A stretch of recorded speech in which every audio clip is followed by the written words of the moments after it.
Vítejte v krajině mnoha krás a mnoha tváří. V krajině tajemné, zasněné a okouzlující. V krajině, jejíž jedné části se přezdívá Severočeská riviéra a ta druhá je nazývána Máchovým krajem na Českolipsku. Spolu s námi se proletíte nad rozlehlými lesy a hlubokými skalnatými roklemi, nad skalními vyhlídkami, tajuplnými hrady i jásavě se třpitícími hladinami rybníků, pohledem ptáků poznáte místa, kudy chodíval nekorunovaný král všech romantiků Karel Hynek Mácha. A právě do těchto míst vás zavede druhé pokračování našeho výletu, které nese příznačný název Cesta do srdce Máchova kraje. Cesta k blíževedlům je zdánlivě rovinatá, ale stačí se rozhlédnout kolem sebe. Vždyť téměř na dosah levé ruky máte Ronov se zříceninou stejnojmenného hradu na svém vrcholu. Nahlédněme teď ale do Blíževedel. Kdy obec vznikla? Muselo to být v skutku pradávno. Vždyť už v roce 1290 byly Blíževedly městečkem. Možná vás bude zajímat, že v Blíževedlech se dodnes dochovala roubená a hrázděná historická stavení. Vaší pozornosti neujde ani kostel svatého Václava po vaší levici, či monumentální barokní sloup Nejsvětější Trojice z roku 1714. Pod pravým křídlem zahlédnete také zbytky hradu Hřídelík, kde je lákavá především působivá podzemní chodba.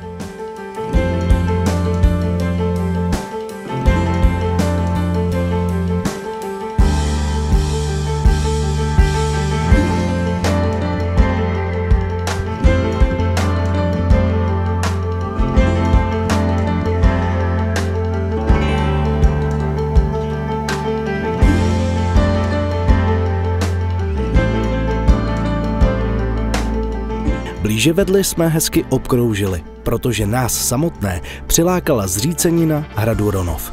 Přestože v historických listinách je Ronov zmíněn poprvé až v roce 1429, vše nasvědčuje tomu, že vznikl nejpozději ve druhé polovině 14. století. Povídá se, že v ruinách se dodnes zjevuje přízrak jednoho z bývalých ronovských pánů, který chtěl získat zlatou korunu hadí královny. Přitom však málem přišel o život. Korunku musel oželet a k tomu všemu tady musí coby duch navěky strašit. S přáním, aby se nám takový osud zdaleka vyhnul, letíme dál k obci Stvolínky. Do psané historie vstoupily Stvolínky v roce 1197, kdy byly ve správě vladyky Hroznaty.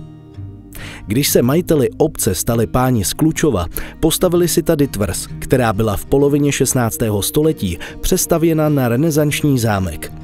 Zámek, který můžete spatřit vlevo pod sebou, byl později ještě několikrát upravován až do dnešní podoby.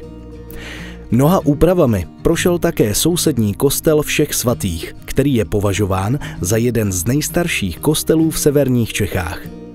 Škoda, že jsme nemohli slétnout trochu níž, protože náhrobní kameny někdejších majitelů Stvolínek, které se dochovaly na zdi kostela, jsou naprosto úžasné.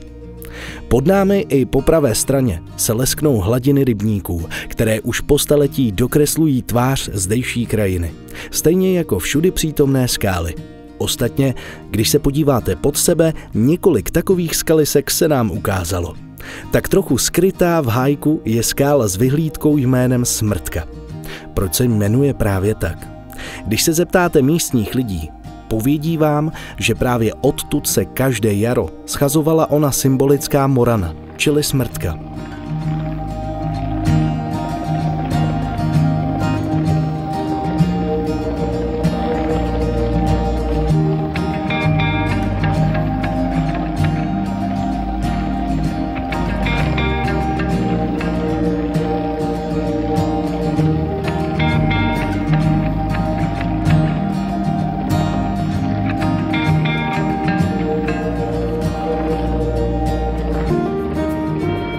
Míříme dál k východu.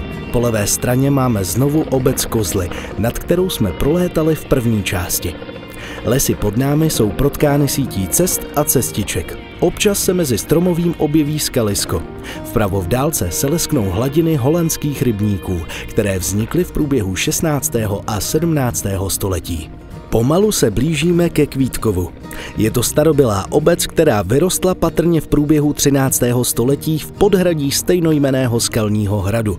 Jehož pozůstatky se ukrývají na zalesněném ostrohu západně od obce a který zřejmě patřil k nejstarším královským hradům v Čechách. Kvítkov je malinkou vesničkou, ale zdejší kostel svatého Jakuba Většího je nádhernou památkou z období baroka. Byl postaven na místě staršího svatostánku v 18. století a jeho autorem je pravděpodobně pražský barokní architekt Václav Špaček. Letíme dál východním směrem. Kousek za obcí můžete pod sebou zahlédnout sochu svaté Barbory. Škoda, že takto z výšky nemůžeme rozpoznat tu nádhernou živost a dramatičnost, které dokázalo zobrazit jen baroko. Před námi se znovu objevuje Česká Lípa a třpitící se hladiny pekelských rybníků. Podívejte se ale pod sebe. Až dech se tají při pohledu na hlubinu pod skalní stěnou. Na průrvu, kterou protéká Robečský potok a která nese příznačný název Peklo. Ten pohled je jasným dokladem toho, že už se opravdu nezadržitelně blížíme k Máchovu kraji. Stejně rozervanému a plnému emocí, jako byla duše tohoto nesmrtelného básníka.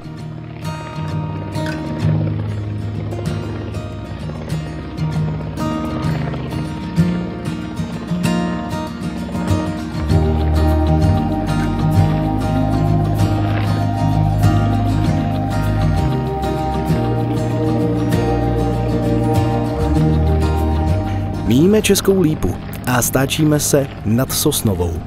Na Českolipsku patří k těm mladším obcím, protože do psané historie vstoupila spolu se svou současnou místní částí Lesná až v roce 1554 a je pravděpodobné, že vznikla nedlouho předtím. Je to sympatická obec, jejíž jméno byste možná uhádli i při pohledu na znak, na němž je hlavním znamením větévka borovice, tedy sosny. Opouštíme Sosnovou obklopenou lesy, ve kterých dozajista najdete i nějakou tu borovici a míříme znovu k jihu. Jakýmsi vodítkem je nám železnice, která se po chvíli zvedá na mohutný viadukt z 19. století.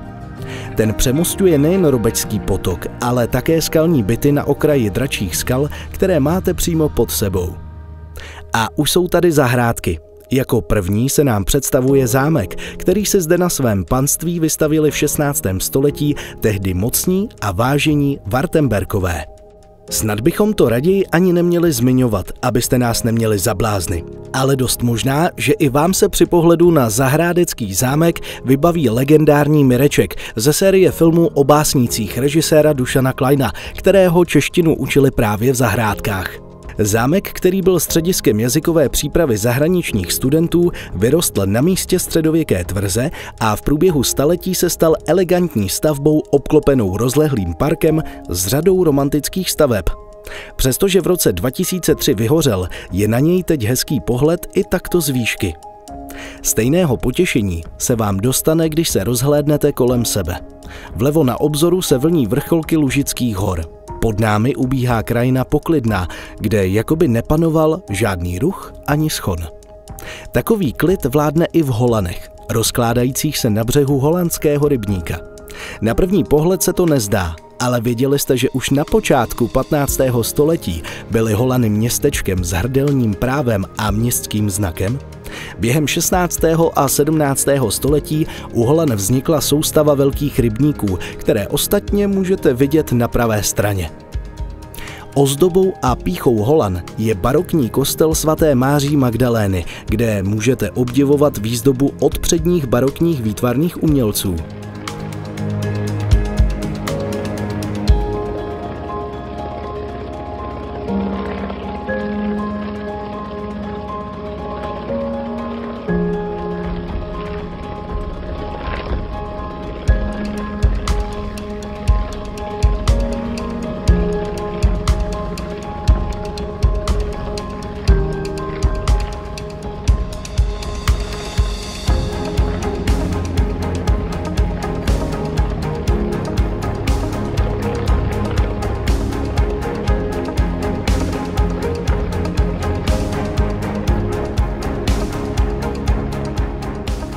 Blížíme se k Vlhošti, který je se svou nadmořskou výškou 614 metrů výraznou krajinnou dominantou. Díky lesnímu porostu má téměř dokonalý kůželovitý tvar, ale jen jsme přelétli nad jeho jihozápadní svah a jasně vidíte, že ta pravidelnost je opravdu jen zdánlivá. Nad stromy se tyčí skalní stěny a věže a když se ohlédnete za sebe, zjistíte, že pozorujete úplně jiný Vlhošť než před několika málo sekundami. Toto poznání je zároveň jakýmsi připomenutím toho, že se blížíme k nejkrásnějším scenériím této části našeho výletu. Tu krásu netřeba sáhodlouze popisovat, stačí se jen dívat a vnímat mohutnost skalních masívů a hloubku proláklin a údolí pod sebou.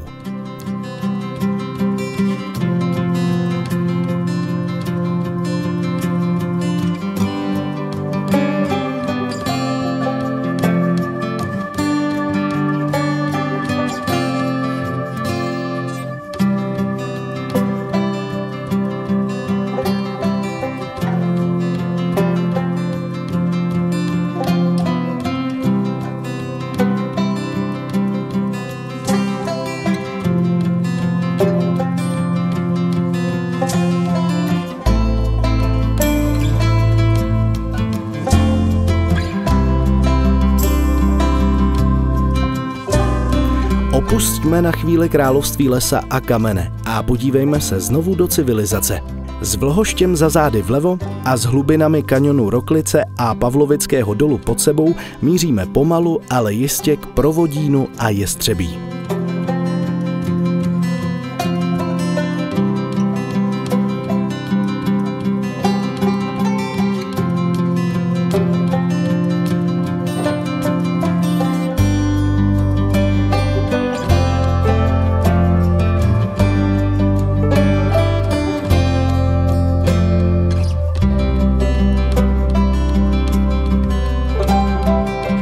Právě teď máte jedinečnou příležitost zjistit, jak rozlehlé a rozmanité je okolí Novozámeckého rybníka.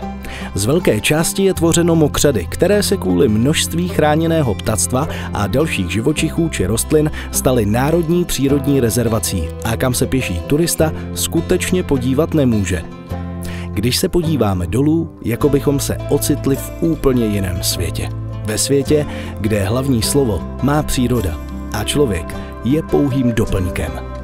A s vědomím toho, že jsou na světě místa, která musí zůstat nedotknutelná, pokračujeme v letu dál, k Provodínu. Obec je známá především díky těžbě písku a jeho následnému zpracování na písek sklářský. Přímo nad pískovnou ostatně právě letíme. Když se podíváte vlevo, do oka vám padne vypouklý vrch jménem Spící Pana. Je přírodní památkou Provodínské kameny a protože se jedná o třetihorní vulkán, je možné při troše štěstí najít na jeho vrcholu velmi zajímavé minerály.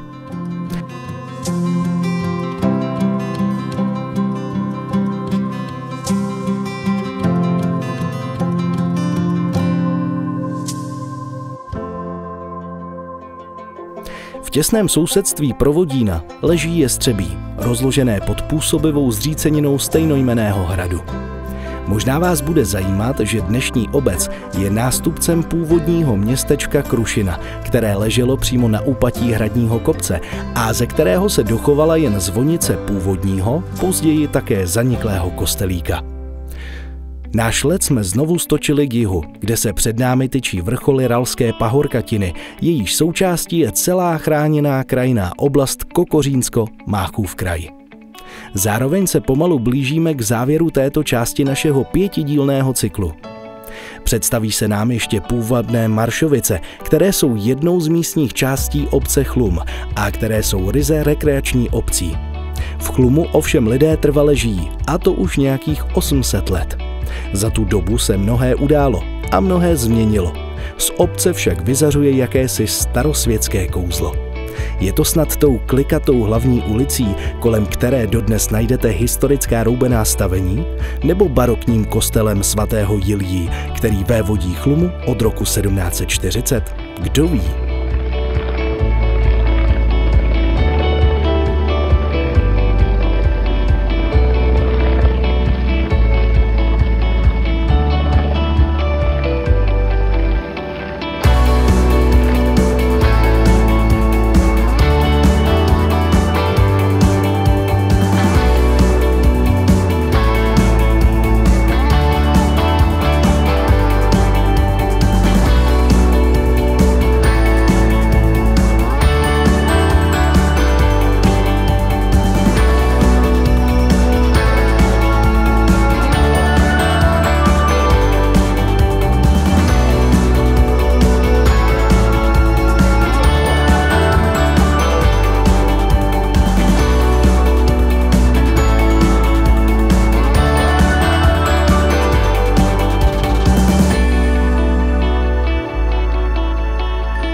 Letíme dál nad úrodnými poli, která už vydala svou letošní úrodu, nad hájky a lesíky, které jen pomalu a zlehka začínají zlátnout nastávajícím babím létem.